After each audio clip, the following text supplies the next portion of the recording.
सदाशिव बाबा की जय, महाप्रभु श्री रामलाल जी महाराज की जय, आनंद कंद सदगुरुदेव स्वामी चंद्र मोहन जी महाराज की जय, श्री सिद्ध गोपाल सवाई धाम की जय।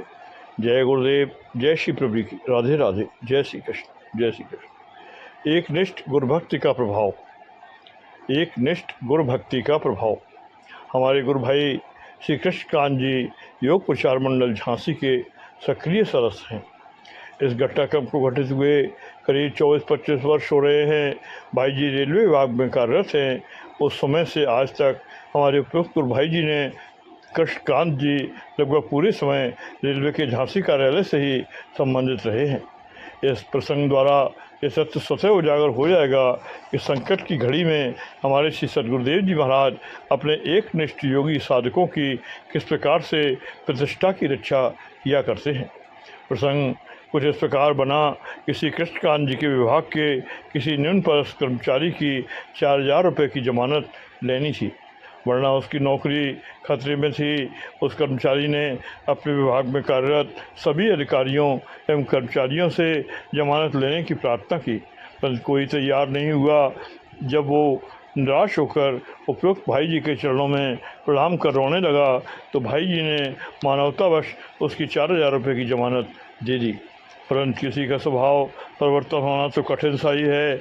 अतः अपने स्वभाव एवं वृत्ति सारूप्यता के कारण समय आने पर वो कर्मचारी जिसकी इन्होंने जमानत दी थी लापता हो गया।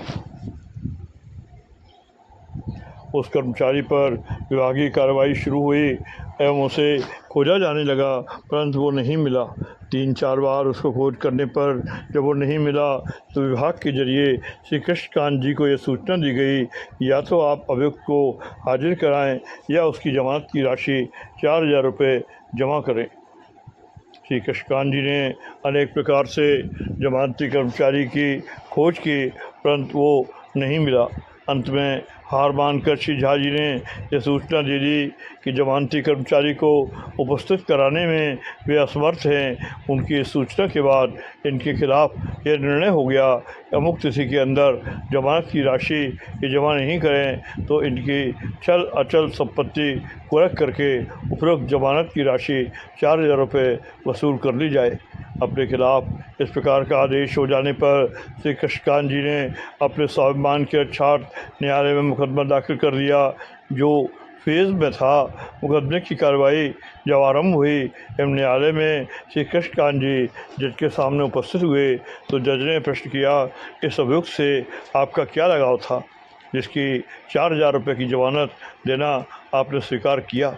श्री कृष्णकांत जी ने उत्तर दिया, मान्यवर, उससे मेरा कोई लगाव नहीं था और न है। मैंने तो मानवता के नाते उसकी दीनहीन दशा को देखकर उसकी जमानत दे दी थी। उनके इस उत्तर को सुनकर जज ने कहा, मानवता भी तो अपनी सब प्रकार की हैसियत को देखकर ही करनी चाहिए। मुझे भी यदि किसी की 4000 रुपये की जमानत देनी पड़ जाए तो मैं आर्थिक रूप से अपने को असमर्थ ही समझता हूँ। 4000 रुपये एक बहुत बड़ी रकम होती है एवं उसको जमा करना कोई आसान नहीं है। आपका पेशा तो नौकरी का है, इतना पैसा क्या आपके पास है? श्री कृष्णकांत जी ने नकारात्मक उत्तर दिया। इनका उत्तर सुनकर जज ने पहली अपील खारिज कर दी एवं दूसरी अपील की अगली तारीख बताकर यह हिदायत दी कि अगली तारीख पर किसी प्रकार से 4000 रुपये लेकर ही आना। श्री कृष्णकांत जी ने कहा, मान्यवर, मेरे पास पैसा नहीं है और किसी भी प्रकार की अगली तारीख तक मैं पैसा एकत्रित नहीं कर सकता।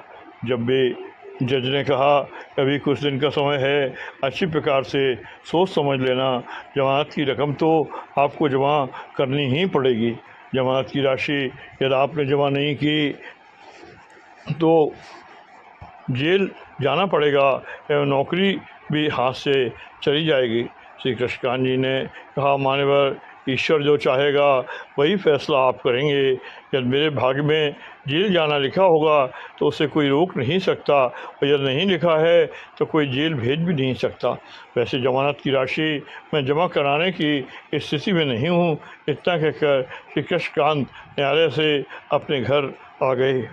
अपने घर पहुंचकर पूरा समाचार जब उन्होंने परिवार के सदस्यों को बतलाया तो सभी लोग चिंता में पड़ गए। संकट के समय अशरण शरण श्री प्रभु जी के चरण कमल अनवरत स्मरण होते रहते हैं। अतः श्री चरणों में इन्होंने पूरे विवरण के साथ प्रार्थना पत्र इस आशय से प्रेषित कर दिया, प्रभु हमारे एकमात्र आधार एवं सहायक आप ही हैं। आपको जो मंजूर होगा वही होगा और हमें आप पर पूर्ण विश्वास है। मैं और किसी से किसी प्रकार की कोई सहायता नहीं लूँगा। आपके चरणों के बल पर यह व्रत मैंने पहले ही ले रखा है। आज तक आपने मेरे इस व्रत की रक्षा की है, आगे भी आप ही रक्षा करेंगे, ऐसा हमें पूर्ण विश्वास है। श्री चरणों में आने के समय से ही श्री कृष्णकांत जी झांसी योग प्रचार मंडल के सक्रिय सदस्य रहे हैं तथा